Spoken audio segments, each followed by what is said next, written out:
And at the end of it, we'll talk about why is it important that we understand the greatness of Krishna.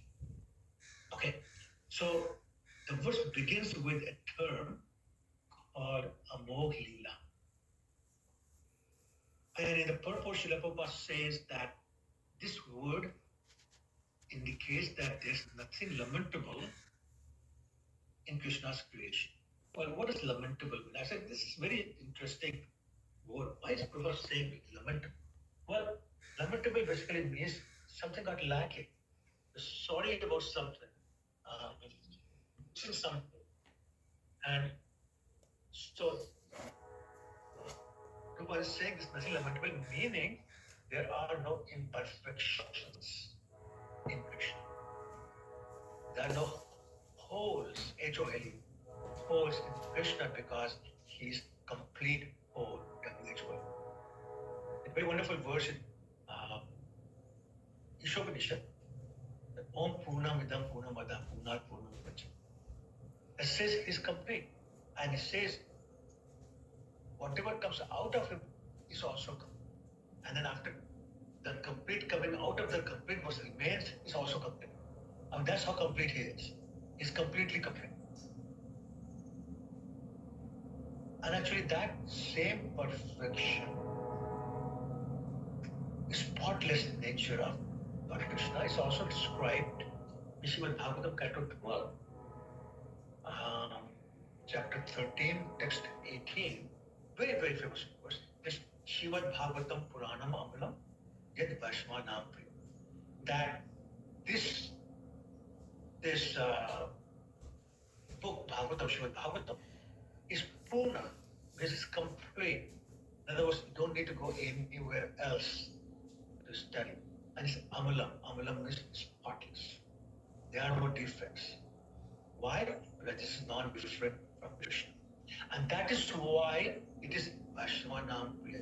It's very dear to devotees of the Lord. So it is spotless, it's complete, and it's very, very dear to Krishna. Krishna himself is the Krishna devotees. Krishna himself is the same word. Complete, spotless, very dear to the devotees of Krishna. Another verse from Brahma Puran, it says, Nam Chintamani, Shri Krishna Chaitanya Vigraha, Puno Shuddho Nityo Mukto, Abhinna Tvam Nam Nam. It's not about the holy name of the Lord. It's not different from the Lord. It's Puno is complete, Shuddho is purified, it's Nitya is eternal, and Mukta is liberated or not entangled in anything. So, point being, Krishna is spotless, his character is spotless, his creations are spotless. But then we say, wait a minute. This world that is created by him, this particular world, is imperfect. Well, let me claim or let me say that this so-called imperfect world is perfectly designed to be perfectly imperfect for the imperfect living beings, but actually part and parcel of him who's perfect. I know that's too much of tongue twister, so I'll repeat this again. I'm going to say it the same way. The so-called imperfect world is perfectly designed to be perfectly imperfect for who? For the imperfect living beings who are actually parts and parcel of Krishna who's perfect. The Lord is spotlessly perfect. So everything done or created by him is also perfect. And this is why the term Amog Leela is being used. Now let's contrast that with us, living entities, that is, for a minute. We are the conditioned souls, and we are not spotless. Krishna is spotless, but we are not spotless. Why? Because we have those four defects. All have those four defects. Your tendency to cheat, make mistakes, we are in illusion, and we have imperfect senses. And these four defects are the reason why we fall down. And even when we are in a liberated state, we are not perfect because we don't know many conditions that we are living this particular world. conditions are beyond our control. There's so many things we still don't know. In Bhagavad Gita, Krishna says that every endeavor is covered by some sort of flaw. There's no such thing as perfect endeavor. Similarly, the material world is full of disturbances. But it is pointed out by Srila Prabhupada that we should recognize that those who create disturbance in his creation are themselves disturbed. Those who create disturbance in his creation are themselves disturbed. I remember seeing a bumper sticker once. It said, "Do not disturb, already disturbed." And that's us. And this gets worse in the age of Kali. As we know from again Srimad Bhagavatam, first chapter, text 10. It says, Prayana alpayusha sabhya kalo asmin yugejana manda subandha matyo manda bhagyo upadanda. Lazy, we are unfortunate, disturbed, and we create disturbance for no reason. Everything we do is either disturbed or imperfect in some way. Only those of us who are engaged in the performance of devotional service are perfect, but that perfection is not due to our own abilities. Rather, it is because Krishna makes it perfect when we serve Him humbly and with love and devotion. In other words, Krishna is the source of all perfection. And whatever is purely connected to Krishna is perfect. Everything else is Him. And this is why when we forget our connection to Krishna and start using things given to us by Krishna for his satisfaction, using those things for our satisfaction, those same things become the cause of our illusion, caused by the attachment and our imperfection. Hence, we can say safely, Krishna is Amog, Nirna. Krishna is spotless, Nirna. Krishna is perfect, Nirna. So that's one point. The second point made in this purport is that Krishna is transcendental to all material afflictions. And an interesting, very interesting reason is given by Srila Prabhupada that he says Krishna is transcendental to all material afflictions because he's full with all six opulences. And he names them wealth, power, fame, beauty, knowledge, and renunciation. It's kind of interesting how, again, I struggle with for a few minutes. How is that connected? Well, and this is very obvious. It's transcendental to material afflictions because there's nothing is lacking. People usually have material afflictions because they want something or more of something, or they are attached to it and afraid of losing. Well, Krishna has all the wealth, power, fame, beauty, etc. you want. There's nothing more to gain. So there's no anchoring. He's the most powerful. Nobody can steal it from him. Therefore, there's no fear or anxiety of losing. Therefore, there is no, and above all, is totally renounced. And we discussed that point throughout this discourse. Therefore, there's no material affliction. And therefore, he's also the master of senses. Okay, so let's understand that also. Like, how does that connect? Well, so here's this point. Krishna is the master of all the eyes and ears. And that is why our eyes and ears are working.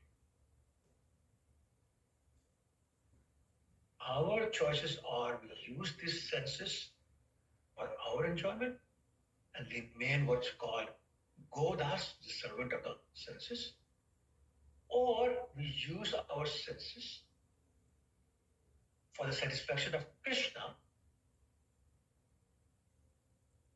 and then we become the master of our senses because, once again, we are directing senses to Krishna. as opposed to senses directing us to the objects, materials as objects. And that is the difference. Who's doing the directing? We're directing the senses to Krishna, we're the masters of the senses. If you are being directed by the senses towards the material objects, sense objects, then we're servants of senses. Therefore, being attached to Krishna with the help of Krishna, we become the master of our senses. Krishna is always the master of senses because his senses are not being attracted by anything material. And therefore, he always remains the master of senses. So, Rishikesh is the master of senses. And when we engage our senses, Rishikesh Sevana, we engage our senses in the service of Krishna, then we also become Goswamis. So, when we are able to control our senses, then following the four regulative principles becomes easy. They're not attracted to eating meat or opposite sex or liquor, gambling, etc., etc.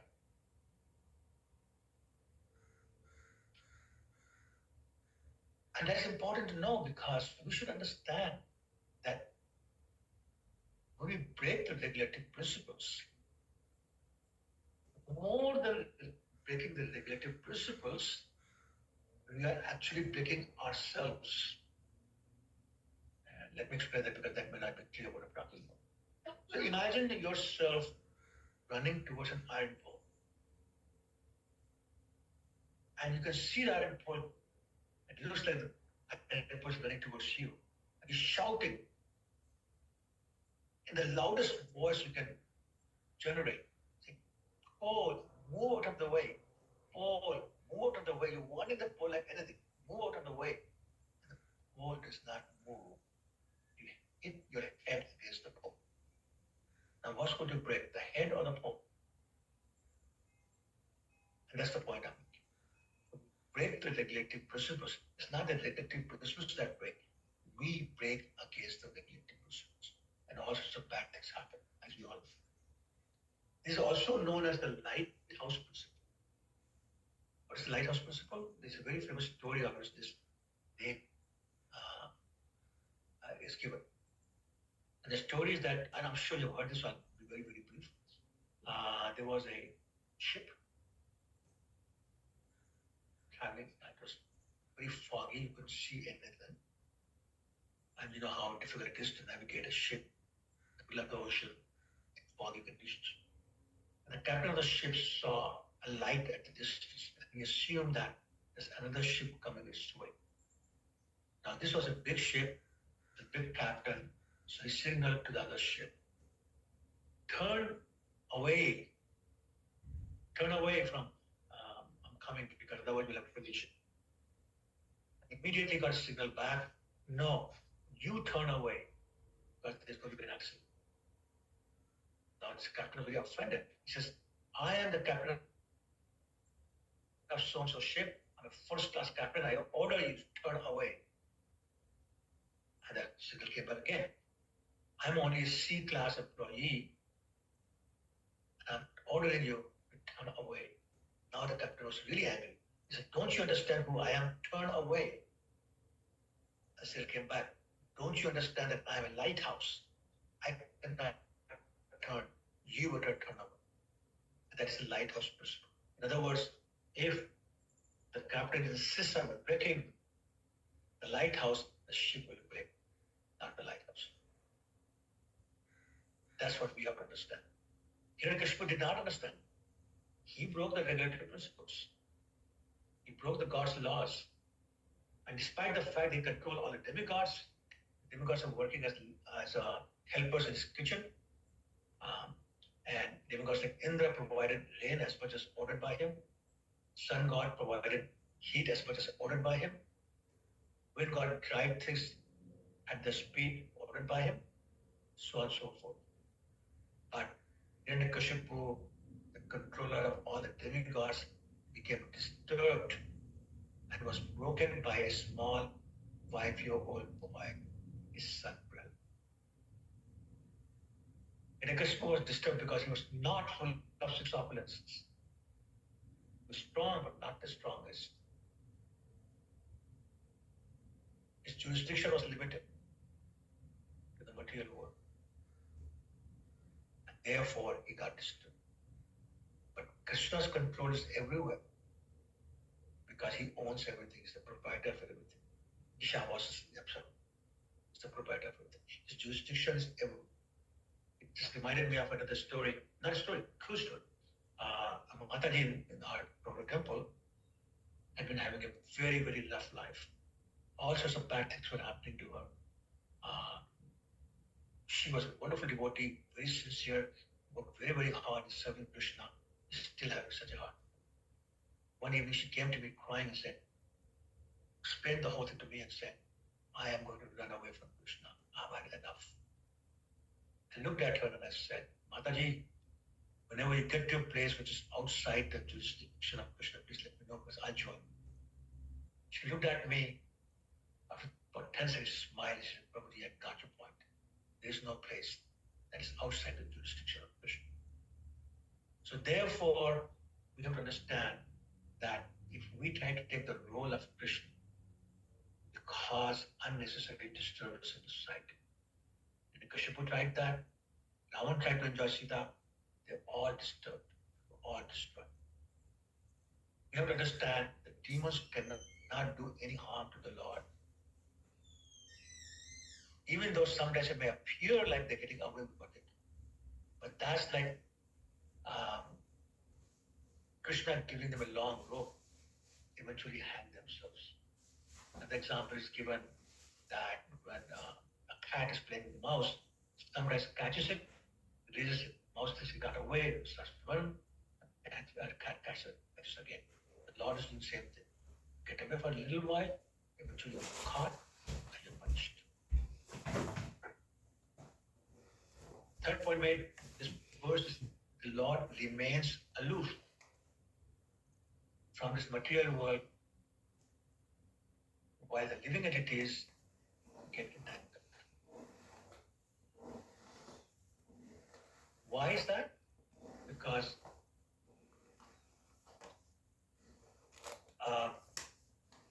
he ensures that his connection with the material creation, material world, is superficial. And the analogy Prabhupada is giving in this particular verse is that of a object that had a nice odor, like a rose. And a person smelling that rose in a room other than the room where this rose is. He can smell the rose, but this person has no connection with the rose. He can't even see the rose because it's in a different room. But he knows that it's there. And that's the, so he's aloof from the rose, but he's smelling. Similarly, the Lord is not connected to his creation of the material world, even though he creates the material. This point is actually very nicely elaborated by Krishna himself in Bhagavad Gita, chapter 9, text 4. Maya tatam vidam sarvam jagat abhikbuddhi. Masthani sarvabhutani na chaham teshu avasthita. He's saying that this whole entire world is pervaded by me. I'm the pervader of the entire creation. But he's not saying, therefore, I'm impersonal. No, he's not impersonal. He has a form, he has attributes. He also says that everyone resides in me, but I am not it. So basically, again, it goes back to that attachment. That while the material world is created by the will of Krishna, Krishna is not attached to it. And as I said before, that is the big difference between Krishna and us. We become attached to everything we create. Like we may have written a book, we may have invented or designed a machine, or we may have developed an app, and we think it's the best thing in the world. There's nothing better than that because of an attachment. And actually, again, another true story. I used to work for a company called Digital. At that time, it was the second largest computer company in the whole world, right after IBM. It had the best products, but eventually it got sold because the owner of the company refused to believe that anyone would want to buy a product not developed by him. The company basically went under. Sometimes same thing happens in the temples. We hear a devotee saying, "Oh, the deities look so gorgeous," and then he says, "Oh, I decorated." A cook comes up and says, "Hey, how's the prasadam?" I'm thinking it's the best prasadam anybody's ever had because he cooked. So many examples we can think of. But I think you will all agree that it is difficult to create something and not become attached. But that's because it's us with all our imperfections. We don't have the six formulas to the extreme. But the Lord can remain aloof because He does not attach His creation because it's complete in every. There's nothing lacking in. In that same verse, Lord says further that excuse me, that the material nature rests in Him. And thank God for that, because otherwise material nature cannot function. But Krishna creates it indirectly through the agency of Maya and Brahma. And then He appears in this material world from time to time. And He says that, Bhagavad Gita, Yada Dai Dharmasya Glani Bhavati Abhitthana Dharmasya Dadat Manasya. It goes on to say, Paritarnaya Sadhunam Vinashaya Dushkritam Dhamma Sansthapanarthaya Sambhavami Yuge Yuge. Saying how frequently He appears. And He appears that way He's forced to, but out of His own will, as He says in 4.6 Bhagavad Gita, Jo Apisan Abhyatma Bhutanam Vishwacham. Prakritim Samadhishtaya Sambhavami. By His own will, His own potency, He appears in any form He wants, to any parents He wants, or sometimes without parents. That's what He wants. So He's appearing out of His own will, but His appearance like a prime minister, president visiting a jail that has been created for the rebellious souls, like us, and the jail is a material world. So Krishna appears in the material world once in a while, but just like the prime minister or the president is not so concerned about what's happening in the jail. Krishna is not so concerned about what's happening in the jail because he's given the responsibility of managing it to his energy mind. He's himself, Golok Ev Vinasati Atlatman. He's designing the spiritual world Golok. But he says, I also under Anantarastha Paramanujatarastha, also pervading every atom in the material. There's both places. And Prabhupada gives an example of the post office. There's a post office, there's many post boxes. And so the letters go to the post boxes to the post office. So both have to exist. So Krishna still has a form, even though it's unmanifest form everywhere. But all that it means is that it's there, but it's not manifest to our minds. An example you all know about is Prahlad Maharaj could see Lord sitting there with the pillar. But this before he actually manifested, and Hiranyakashipu could not see it. He had to wait until the Lord broke the pillar and appeared, manifested physical in front of Hiranyakashipu. Similarly, the Lord is controlling everything in the material world through the process and sanction. He's controlling us and controlling everything else. So again, chapter 15, text 23. Updrashta Anumanta Cha Artha Bhakta Maheshwar. Paramatma is Chaplukto. So we call him Paramatma, but he is the witness and the sanctioner. To the degree that the birds cannot fly without sanction, the ocean cannot flow without sanction, the moon cannot rise without sanction, the winds cannot blow without sanction. Everything will stop if Krishna did not will it. In the time is moving by His permission, by His order. So we need the Lord's, I should say the material world needs the Lord's sanction to operate. That is why until the Lord enters the material world, everything is inert. The Mahatattva is there, the ingredients are there, but nothing is happening until the Lord Himself enters, energizes. Even the appearance of the universe is until the Lord glances at the material nature. So material nature by itself is not able to do. However, the Lord is doing it through the agency of Maya. So Maya has two functions. One is to supply the ingredients in the form of Pradhan and to manifest everything in the form of Maya. And Krishna says in the Gita again, chapter 9, text 10, Maya adhyaksha prakriti suite sachacha. Everything in this material world is happening by sanction, by under the supervision of him. He's supervising Maya, who's supposed to be the best servant of him, and does everything according to his desire. As Brahma Samhita says, uh, what does it say? Shashkrishti, oh my God. Shashkrishti Pralay, I'm sorry, I forgot, but Ichhana Rupa Api Asata Cheshtisa, that whatever she does is by his desire.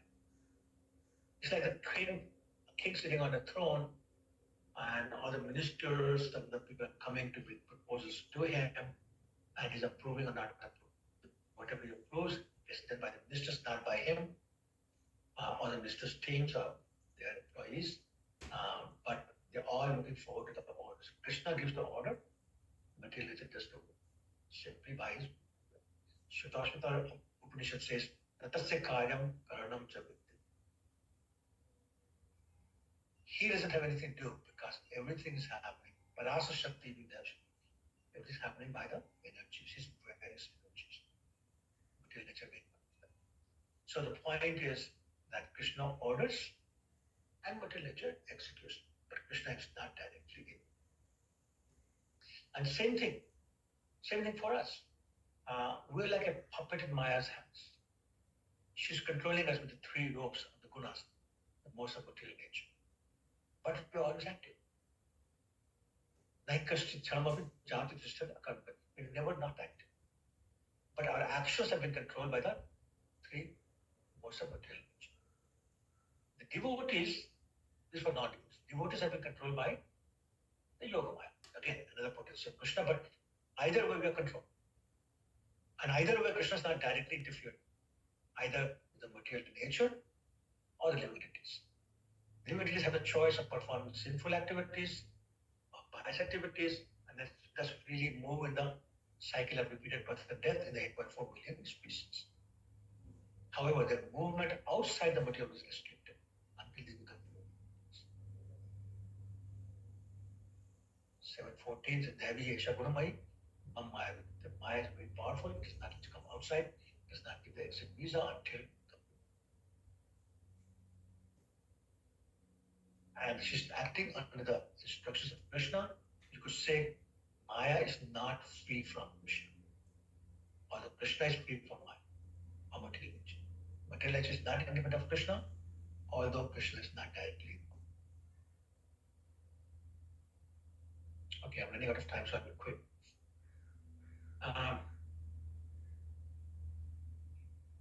Let's talk about creation in more directly. Creation happens when the Lord's expansion, plenary expansion in the form of Mahavishnu or Production Vishnu exhales and glances the material nature. When he exhales, all the in his Advaita Acharya form, Advaita form, all the universes come out of the pores of his body. And thus is the supplier of the ingredients of the material nature. And by his glance, he's sending all the living entities into the womb of material nature. So two things are happening while he's still half asleep, yogi. And then when he inhales, everything is finished. The total annihilation happens, and all the living entities, conditioned living entities, get back in the womb of Mahavishnu for the next second. So this creation, then maintenance for a while, and then annihilation is happening by the will of Krishna. The creator Mahavishnu, I'm talking about the direct roles, maintainer Sudarshan Vishnu, and the destroyer or Shiva, they're all part and parcel of Krishna, the original personality of God. They're all working under this direction. But this creation and annihilation going on continuously. It's a cycle. So imagine how unstable this is. It is here today, gone tomorrow. It's almost like standing on a rock and somebody's trying to pull the rug from under you. That's not a very stable situation. So you move out, and then rug is put back. You sit there again, and it's being pulled again. So you're never in a comfortable, stable situation. It's always being pulled from under. And therefore, the material world is not a peaceful, very stable place for the human entities. You're constantly being disturbed, not feeling very comfortable. And therefore, we are always disturbed, or the Lord is not disturbed, then this is normal for him.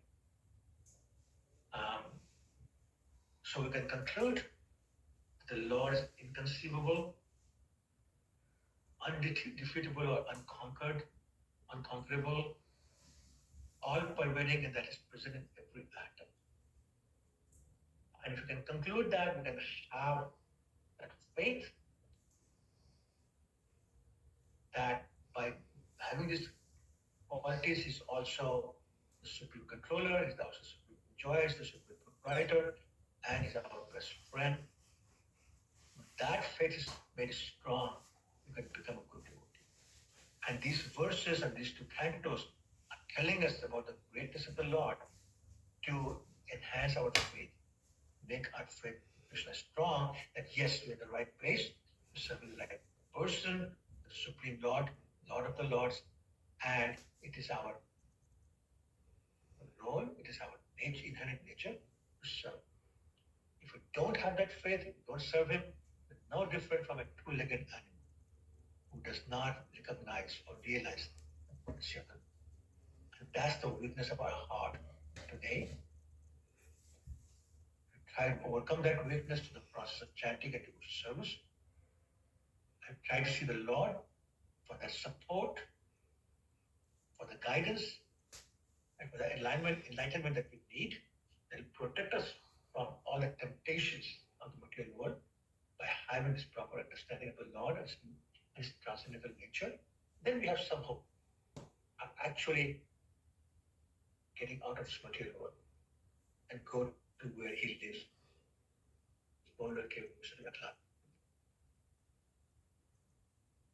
Thank you very much. How do you like that? That's the essence of what you're saying today. Love it. Thank you. Meditations on the Supreme Brahman. Thank you. Prabhupada's words. Thank you. Yes, thank you. Well, it depends upon your perspective. If you are thinking you're this body, Maya is very bad. Because all it does is give you bodily difficulties. If you think you're the spirit soul, Maya is very good. Because it encourages you to get out of here. You're a fish out of water here. You don't belong here. And therefore giving you all the incentive by showing you how bad a place this is, how miserable a place this is, and encouraging you to go back to God. So it depends upon your perspective.